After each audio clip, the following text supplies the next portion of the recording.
Halo semuanya dan selamat pagi kepada Pak Cliff. Perkenalkan nama saya Wan Saputra. Pada hari ini saya akan menjelaskan tentang rumus-rumus Excel. Yang pertama, itu ada caranya untuk cara menggabungkan keterangan dengan cowok ini akan menjadi satu kesatuan. Caranya bagaimana sih? Sama dengan konkatenet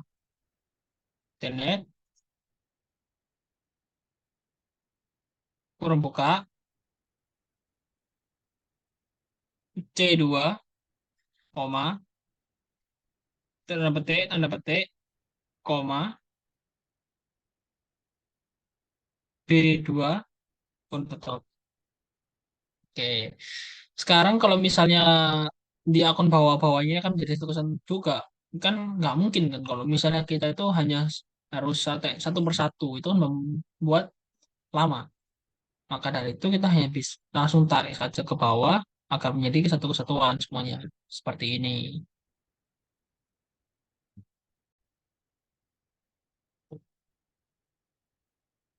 Sekarang kita lanjut ke rumus-rumus jurnal umumnya. Yang pertama itu ada kalau misalnya kita dalam akun debit dan kredit itu cara membuat dari menjadi list ini seperti apa sih? Caranya tuh seperti kita pergi ke data, kemudian ke data validation, kita ubah ke list, lalu source-nya ini kita blok ini semua dari kas sampai bawah bunga, lalu oke, kita kemudian tarik ke bawah langsung, agar semua menjadi data list. Kemudian kredit itu juga sama, kita ke data, kemudian ke data validation, terus shorts-nya itu kita blok semuanya dari kas sampai beban bunga. Oke. Terus kita tarik bawah lagi juga. Kemudian cowoknya. Cowoknya itu bagaimana rumusnya? Rumusnya cowoknya adalah E sama dengan if error, kurung buka if, kurung buka D3 sama dengan 0, koma, VLOOKUP, kurung buka C3, koma, kita blok cowoknya sampai cowok ini, kemudian kita string agar data ini tidak menjadi rusak, koma, 2, koma, false, tutup, koma, VLOOKUP, kurung buka,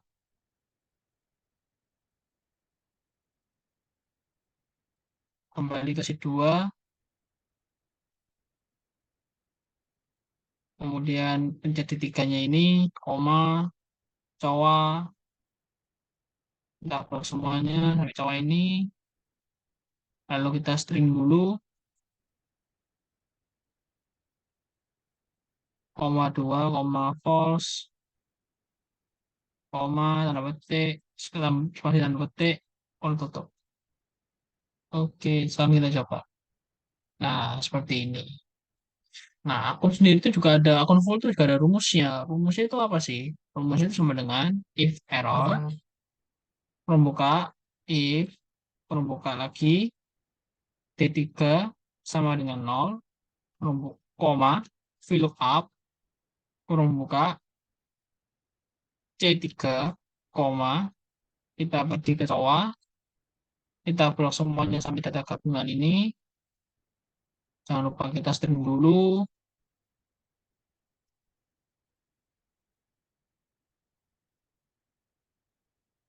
koma,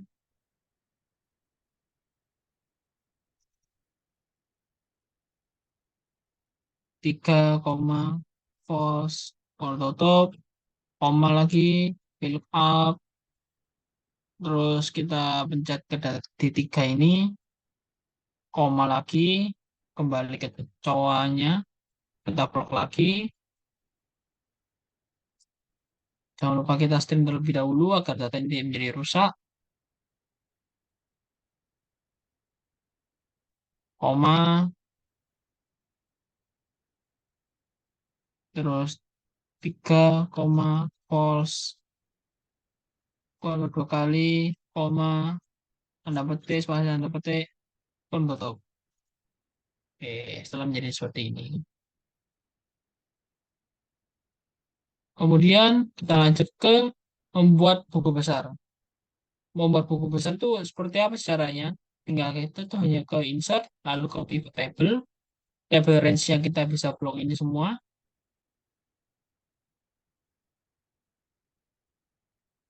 sampai sini, lalu kita oke. Nah, sedangkan di buku besar ini, biasanya itu di akun-akun yang diperlukan itu ada tanggal, maksudnya bukan akun-akun, dari data, maaf. Dari data yang diperlukan itu ada tanggal, kemudian akun fullnya, lalu debit, kredit. Nah, akun fullnya ini kita pindah ke filter. Misalnya, sekarang kita coba. Misalnya kita mau ambil kas.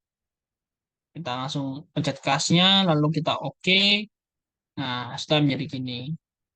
Kemudian kalau misalnya kita mau pindah ke utang, mau pindah ke piutang, gampang ini. Kita tinggal kita copy saja. Tinggal copy, ini kita paste, kemudian di sini kita langsung ubah ke piutang usaha.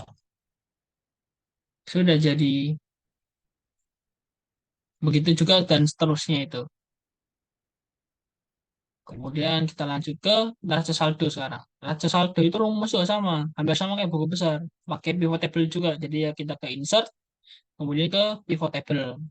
Table range-nya juga sama, kita blok bagian ininya,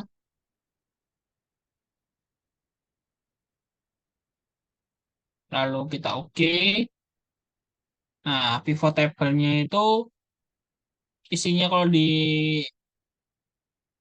neraca saldo itu ada akun full dan debit kreditnya. Kemudian udah sampai di sini saja. Kita harus juga menggunakan fit item dan set ini buat bisa tahu jumlah total debit dan kreditnya. Nah, fit item ini kita ke calculate field, terus namanya kita ubah ke saldo debit. Lalu formulanya itu sama dengan if kurung buka debit lebih besar dari kredit, koma debit kurangi kredit, koma nol. Kita oke. Nah, yang sum saldo debitnya sudah ada. Sekarang kita ke sum saldo kreditnya. Caranya juga sama, ke calculate. Lalu namanya kita ubah ke menjadi saldo kredit. Formulanya itu apa sih? Formulanya itu tetap sama. If cuma beda di sini. Kita menggunakan kredit dulu. Soalnya ini cari kreditnya. Kredit lebih besar dari debit, koma, terus kredit dikurangi debit, koma, nol. Sekarang kita oke. Nah, di sini ada sum saldo kredit juga. Oke, sekian dari video yang part satu ini. Semoga dapat bermanfaat dan juga bisa mengerti dari video part satu ini. Terima kasih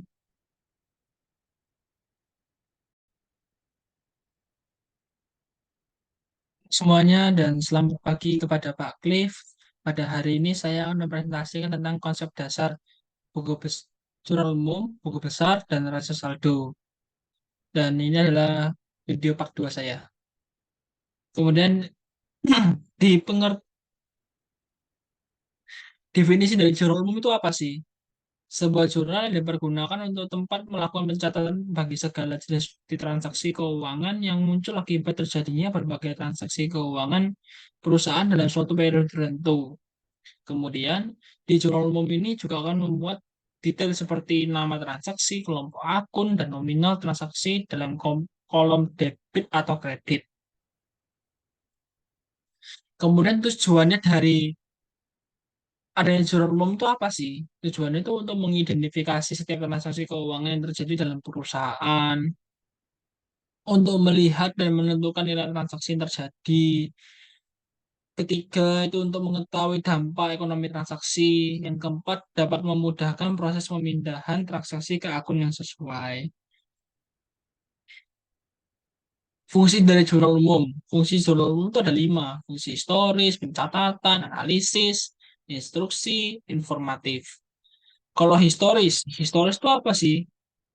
Dalam konsep jurnal umum, itu akan melakukan pencatatan setiap transaksi berdasarkan tanggal terjadinya transaksi.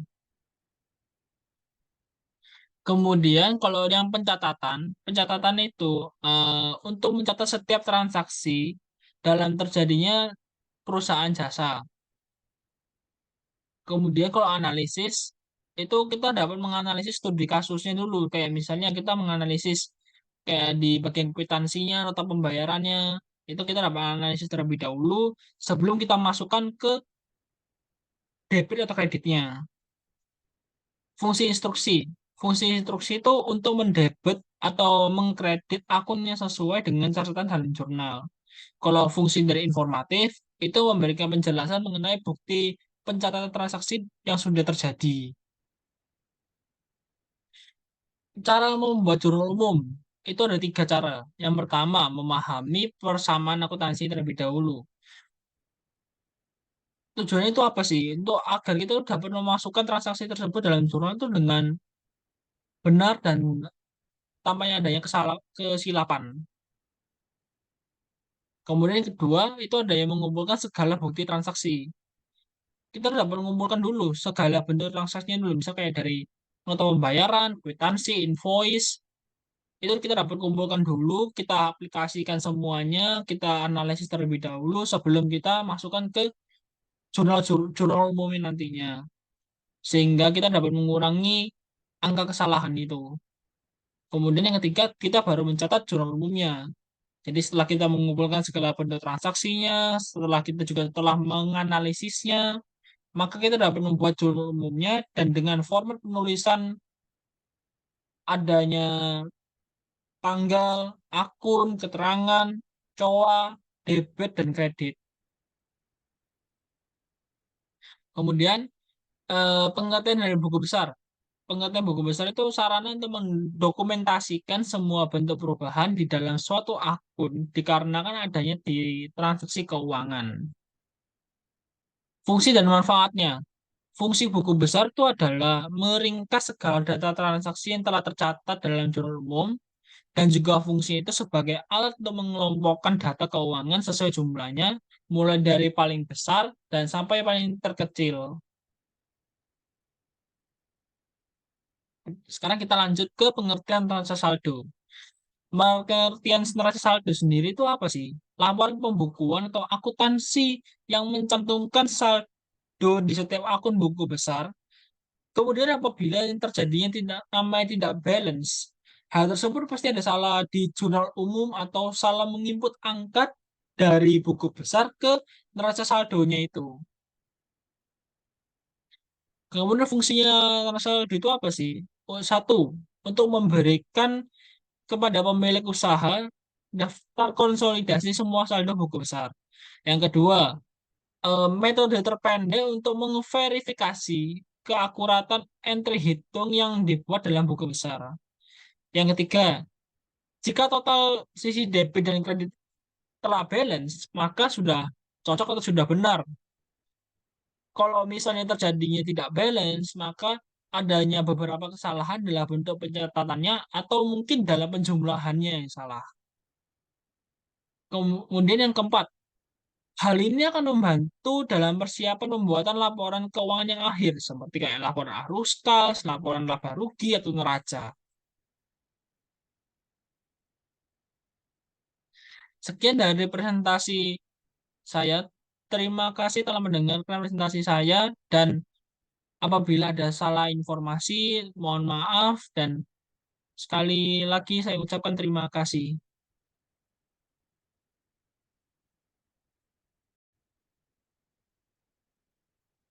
Oke, halo semuanya dan selamat pagi juga kepada Pak Cliff. Pada hari ini saya akan menjelaskan tentang bagaimana kita memasukkan ke dalam akun-akun ke kolom debit dan kredit dengan baik dan benar dan juga kita akan belajar tentang bagaimana cara menganalisis dan memahami isi soal tersebut. Kita tidak perlu berlama-lama lagi, kita langsung saja ke soalnya. Yang nomor satu. Nomor satu ini tentang surat surat pernyataan penyetoran modal atau dia itu tentang memberikan modal awal kepada perusahaan. Nah, jadi ini di surat pernyataan penyetoran modal para pemegang saham PT Maju Mundur itu kami menandatangan di bawah ini para pemegang saham PT Maju Mundur berkedudukan di Surabaya dan yang didirikan dengan Akta Nomor 1 tanggal 1 Desember 2017.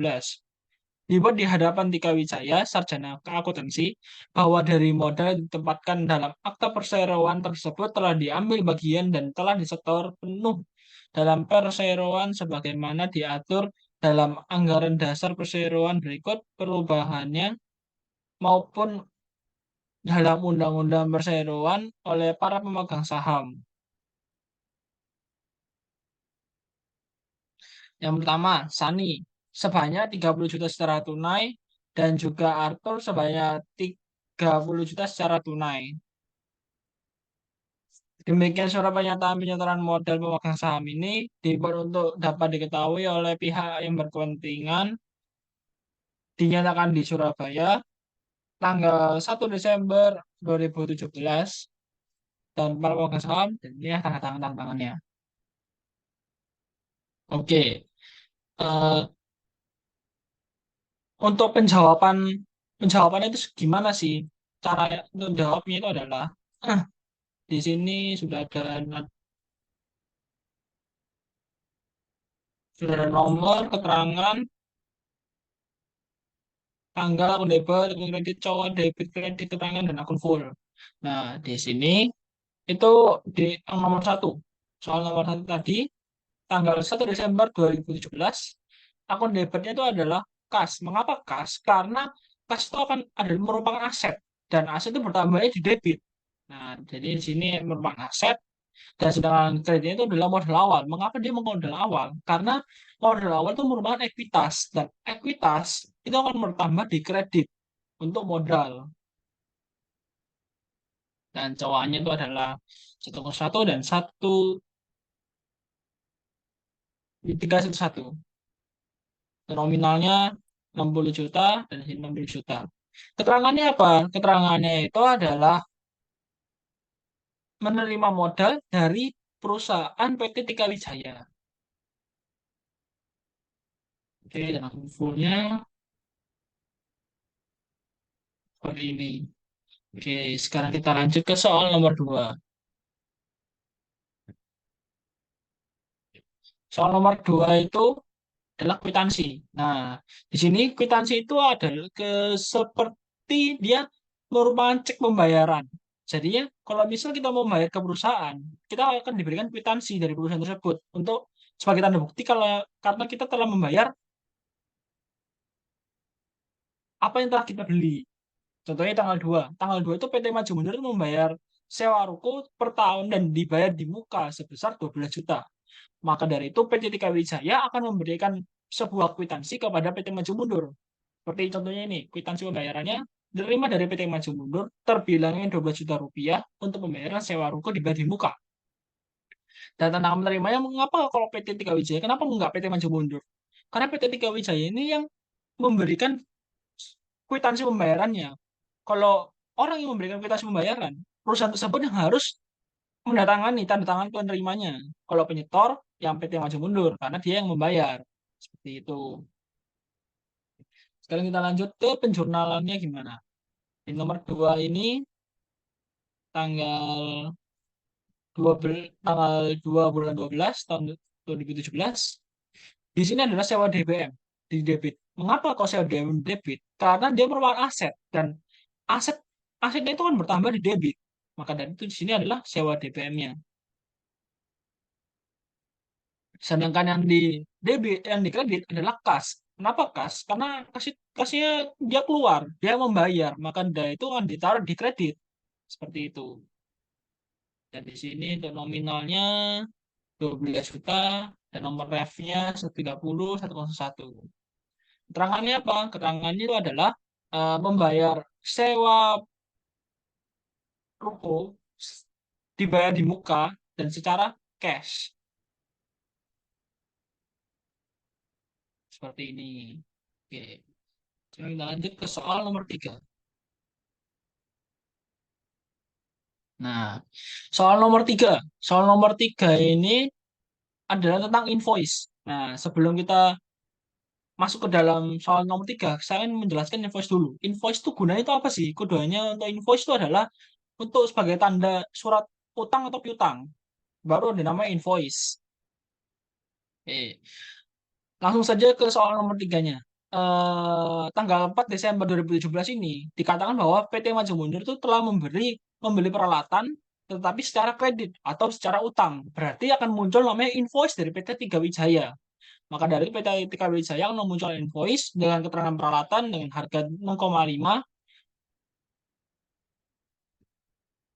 dan totalnya ada 0,5 juga karena hanya satu peralatan saja. Oke.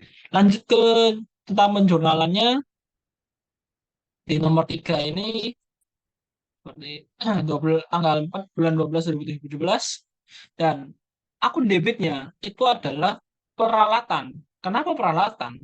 Karena peralatan itu merupakan aset dan aset itu kan bertambah di debit. Maka dari itu di debitnya akan taruh namanya peralatan. Sedangkan utang, utang itu merupakan sebagai kewajiban. Nah, kewajiban atau liabilitas, sorry, liabilitas. Maka dari itu liabilitasnya ini akan bertambah juga di kredit karena dia pun utang. Itu. Dan di sini nomor refnya adalah 157 dan di sini utang usahanya 201. Oke. Untuk nominalnya adalah 66.500. Dan untuk keterangannya membeli peralatan secara kredit. Seperti ini. Oke, sekarang kita lanjut ke nomor 4. Nomor empat itu dikatakan bahwa PT Maju Mundur ini telah menerima uang atau menerima jasa. Dia telah menerima pendapatan sebesar 2 juta dari pelanggan. Maka dari itu, di sini kita ada kwitansi pembayarannya akan dimunculkan oleh PT Maju Mundur karena dia yang bakal menerima uang tersebut. Maka dari itu telah terima dari PT TK Wijaya dan uangnya sebesar 2 juta rupiah dan untuk pembayaran jasa servis atau pendapatan. Nah, langsung saja ke penjurnalannya. Penjurnalannya itu untuk nomor 4 tanggal 9 Desember 2017. Yang pertama, itu akan menambahnya kas di debit karena aset. Aset yang bertambah di debit, bukan di kredit. Kecuali kalau dia berkurang. Seperti ini. Kemudian di yang di kreditnya itu adalah pendapatan jasa. Karena pendapatan jasa itu merupakan ekuitas dan ekuitas di kredit. Seperti ini.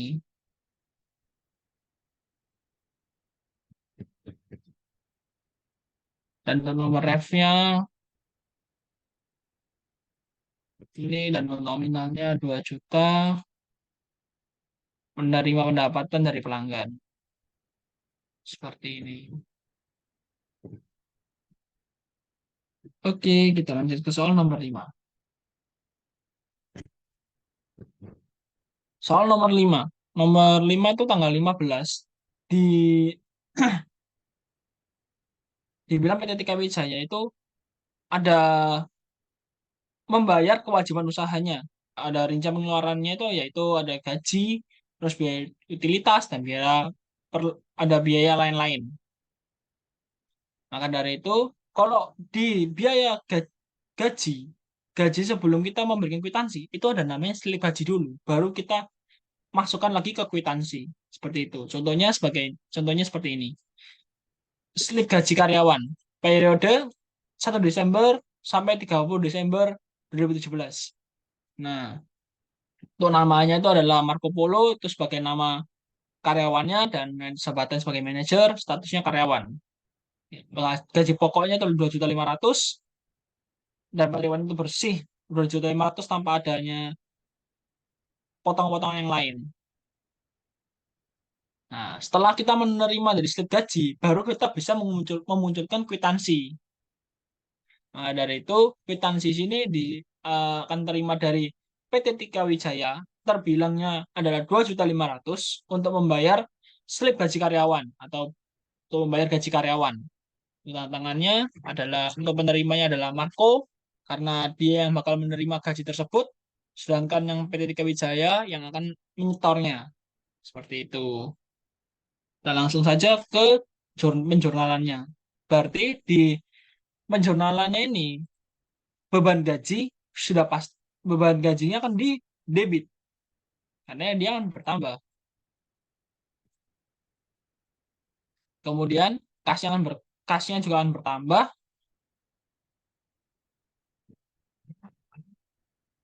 dan di sini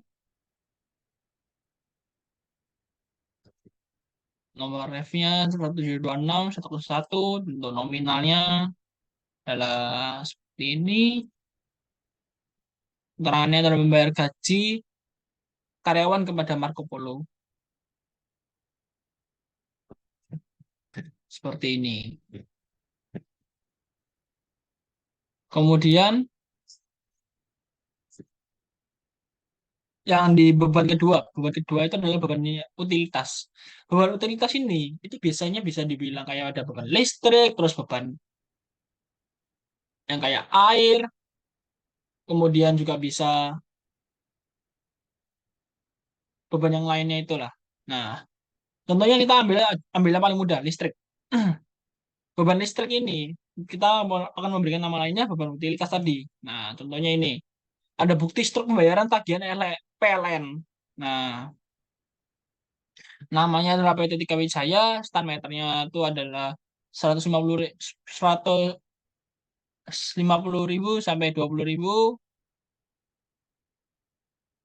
15.000 sampai 20.000, refnya 2017 1225, tahun bulannya 2017 bulan 12, tagihannya 550.000, tarif dayanya itu adalah 10 per 2000 VA, total bayarnya 550.000.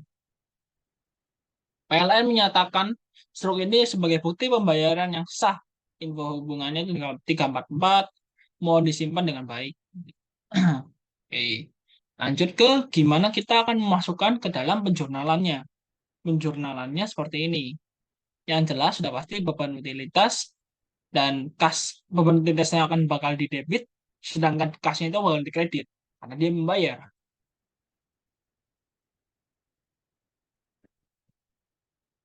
Keterangannya maka dari keterangannya itu adalah kayak membayar seperti membayar beban utilitas atau membayar listrik pada PLN seperti ini. Kita lanjut ke beban ketiga. Beban ketiga itu adalah beban lain-lain. Nah, kalau beban lain-lain ini kita kan tidak bisa membilang itu sebagai kayak beban listrik atau beban yang pasti.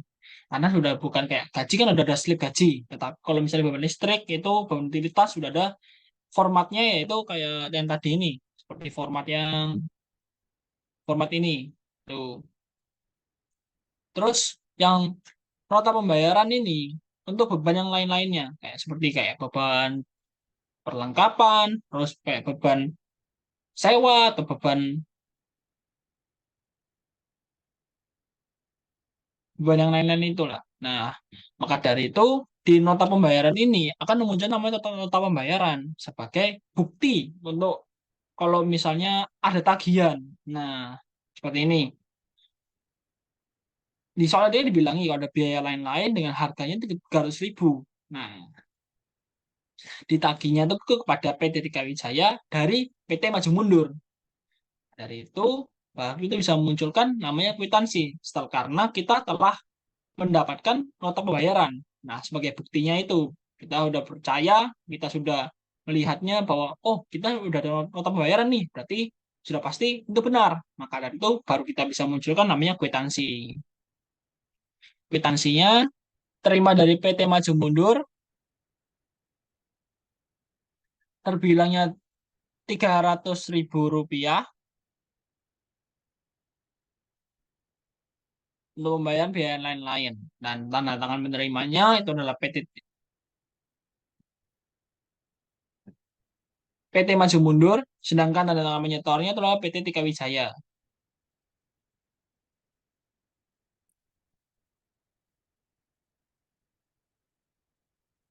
Oke, kita lanjut ke sistem penjurnalannya. Penjurnalannya berarti di sini beban lain-lainnya itu akan didebit dan beban kasnya, beban kas, sorry, sorry. Kasnya yang dikredit. Jadinya seperti ini. Oke, sekarang kita lanjut ke soal nomor 6.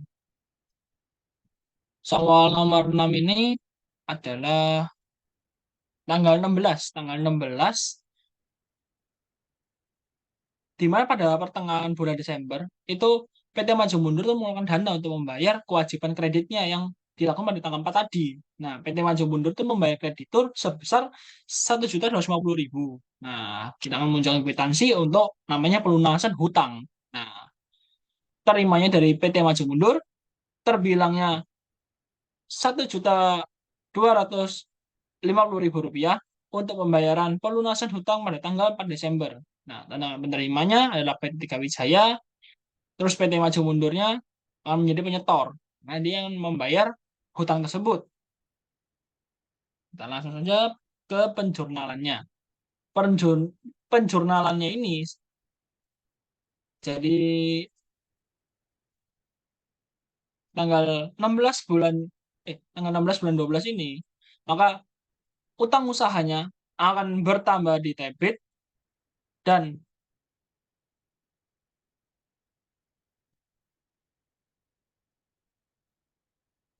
kasnya akan dikredit karena dia akan membayar dan nominalnya sebesar 1.250.000 seperti ini.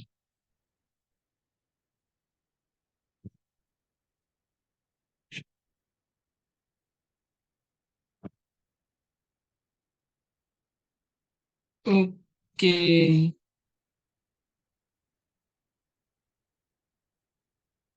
mengapa utang usahanya itu debit? Karena dia itu merupakan liabilitas dan liabilitas itu kan berkurangnya di debit. Nah, sedangkan kalau kas ini kan berkurang juga karena dia berupa aset dan berkurangnya akan di kredit. Itu.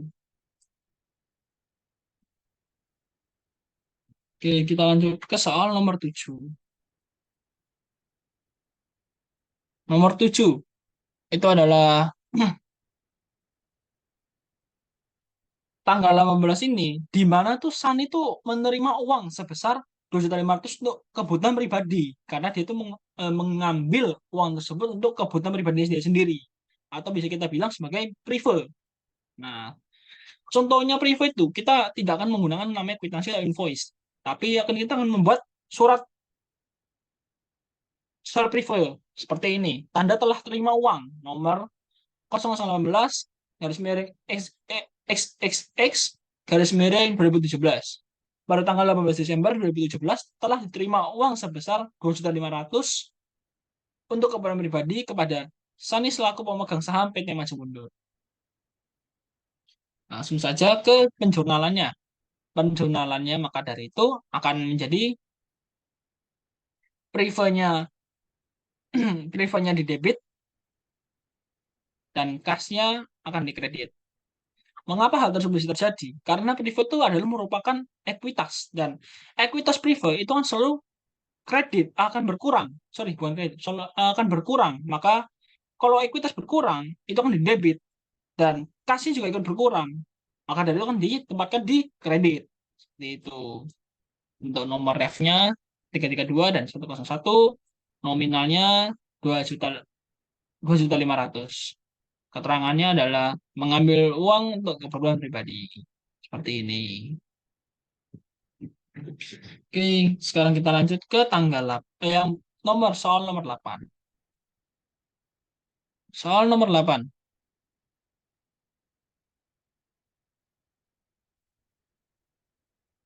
Soal nomor 8 ini tanggal 20 Desember itu membeli perlengkapan seharga 4 juta. Berarti akan namanya munculnya kwitansi karena berupa pembayaran. Maka dari itu kwitansinya itu akan jadi terima dari PT Maju Mundur, terbilangnya adalah 4 juta rupiah untuk pembayarannya karena membeli perlengkapan. Dan untuk penerimanya adalah PT Tika Wijaya dan menyetornya adalah PT Maju Mundur. Oke,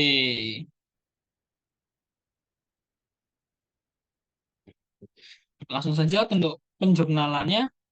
Penjurnalannya itu berarti seperti ini. Tanggal 20 bulan 12, perlengkapannya akan didebit dan kasnya akan dikredit. Mengapa hal tersebut tidak terjadi? Karena perlengkapan itu adalah merupakan aset dan aset itu akan bertambah dan kasnya akan berkurang. Mengapa kasnya kok berkurang? Karena dia itu membayar. Kalau membayar pasti otomatis kan kasnya kita kan keluar kan. Nah, kita kan berkurang maka dari itu. Seperti itu. Dan di sini ada nomor ref-nya dan harganya itu nominalnya adalah 4 juta dan keterangannya membeli perlengkapan secara cash. Seperti ini. Oke, sekarang kita lanjut ke soal nomor 9.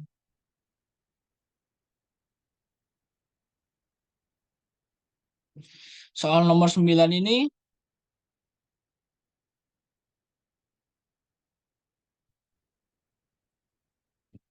adalah invoice. Tanggal 18 tuh, sorry, bukan tanggal 18, tanggal 23. Tanggal 23 memberikan layanan kepada pelanggan namun belum dibayar. Nah, di sini kalau ada kata-kata belum dibayar atau itu pasti kan namanya piutang dia. Nah, kalau piutang akan masuk di invoice. Nah, invoice-nya dari PT Tika Wijaya untuk PT Maju Mundur. Berarti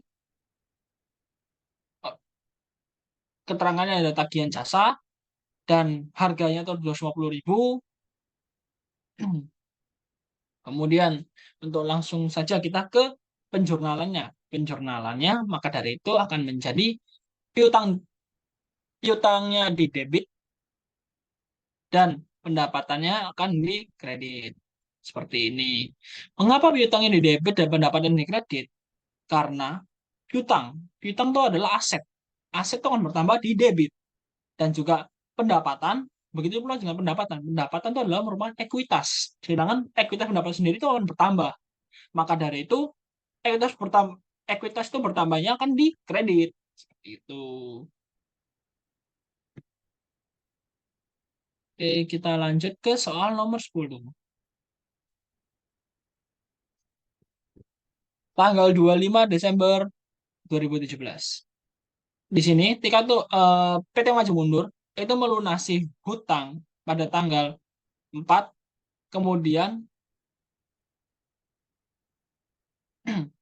maka dari itu akan muncul lagi namanya kwitansi karena dia akan mau melanjutkan untuk pelunasan sisa hutangnya pada tanggal 4 Desember 4 Desember tadi. Nah, terimakan dari PT Maju Mundur terbilangnya adalah 5.250.000 rupiah dan untuk keterangannya untuk pembayarannya itu adalah pelunasan sisa hutang pada tanggal 4 Desember dan tanda menerimanya adalah PT Tika Wijaya dan penyetornya adalah PT Maju Mundur. Langsung saja ke penjurnalannya. Penjurnalannya ini akan menjadi utang usahanya di debit dan kasnya kan di kredit seperti ini. Dan untuk nominalnya adalah 5.250.000 dan untuk keterangannya adalah membayar sisa hutang pada tanggal 4 Desember. Nah, mengapa utang usaha di debit dan kasnya di kredit? Nah, karena utang usaha itu adalah liabilitas. Kalau liabilitas, dia akan berkurang di debit dan juga di kasnya karena dia itu membayar, maka kan dia akan aset kasnya itu karena dia kita membayar. Maka dari itu kasnya berkurangnya juga di kredit. Seperti itu. Kita lanjut ke soal nomor 11.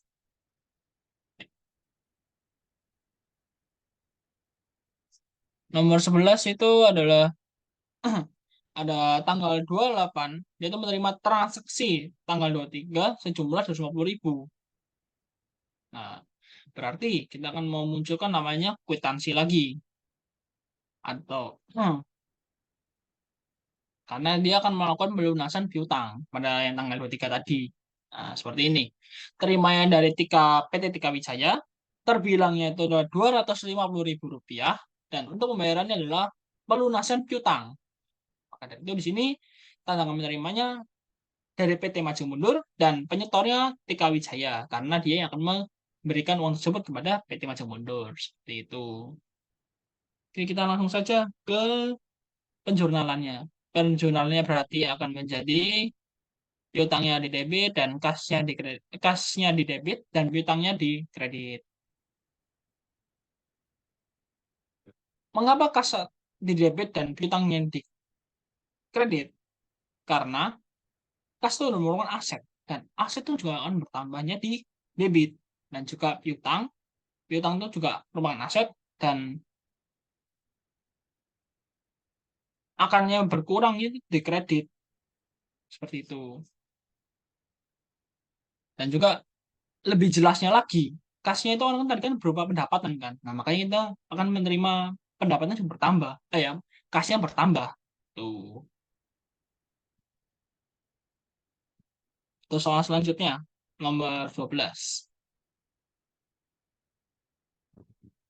Soal terakhirnya itu adalah tanggal 30 Desember 2017, di mana pendapatan tuh menerima 3 juta dari pelanggan atas layanan tata rias yang telah dipesan untuk dilakukan pada bulan depan. Oke, berarti di sini akan kita munculkan invoice. Nah, invoice-nya itu dari PT Tika Wijaya dan untuknya kepada PT Maju Mundur. Deskripsinya itu adalah tagihan jasa rias, harganya 3 juta. Kemudian untuk penjurnalannya berarti akan menjadi kasnya itu akan di debit dan juga pendapatan jasa DTM-nya akan di kredit. Mengapa hal tersebut bisa terjadi? Karena kas itu kan tadi kan merupakan aset. Jadi aset kan bertambahnya di debit. Sedangkan pendapatan jasa DTM ini itu adalah merupakan utang atau liabilitas. Liabilitasnya itu akan bertambah juga di kredit. Seperti itu. Oke. Jadi setelah dari jurnal umum ini, kita akan baru membuat buku besar. Buku besarnya akan seperti ini. Kita pencet insert, terus ke pivot table, kemudian table range-nya kita blok saja nih semua, lalu kita oke. Nah, pivot table-nya udah jadi. Yang kita akan munculkan di pivot table ini nih, terutama ada pasti ada tanggal, debit, kredit, kemudian akun full. Nah, akunnya kita akan pindah ke filter. Di sini kita pencet kas, terus saya urutannya. Hanya di kopas-kopas saja ini. Kopas, terus kita ubah lagi ke piutang, kemudian kita ubah lagi ke perlengkapan,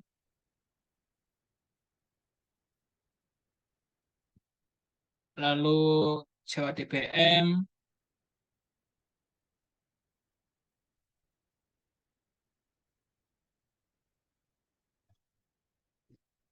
lalu ini peralatan,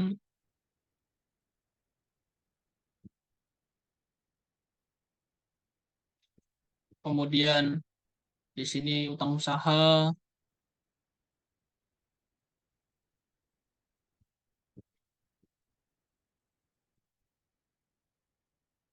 terus di sini itu adalah pendapatan jasa TTM,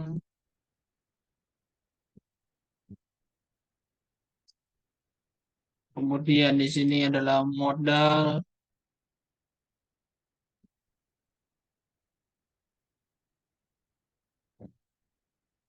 ini prive,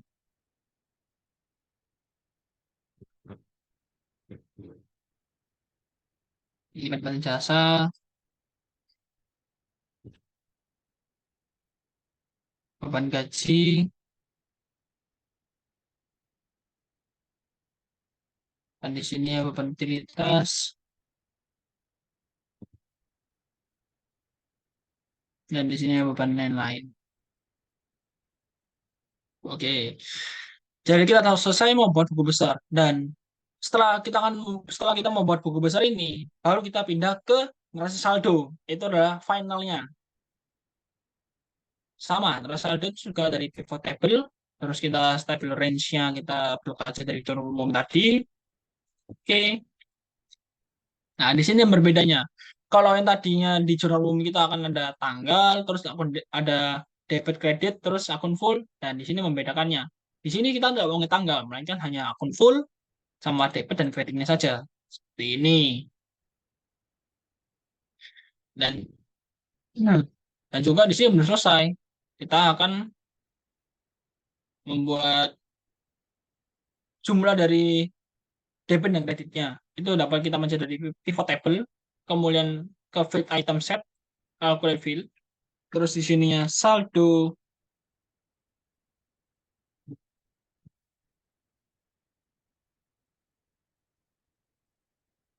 saldo debit if buka kurung debit lebih besar dari kredit, terus koma debit min kredit koma nol. Seperti ini. Oke, sudah jadi. Dan di sum of saldo kredit juga jangan lupa. Kita sama ke field item and set, terus ke calculate fit. Di sini saldo kredit sama dengan if kurang buka kredit min eh lebih besar dari debit, koma kredit min debit, koma nol. Nah, kita oke saja. Saldo kredit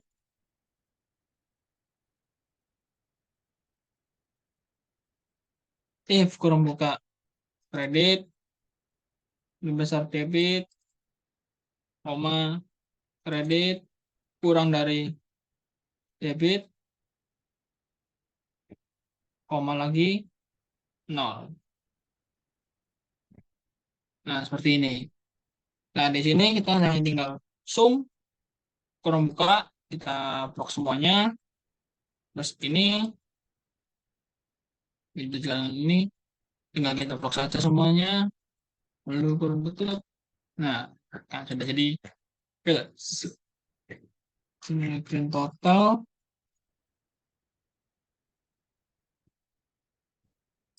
Nah, sekarang dan di sini telah dibuktikan bahwa nilai saldo yang telah saya buat adalah balance.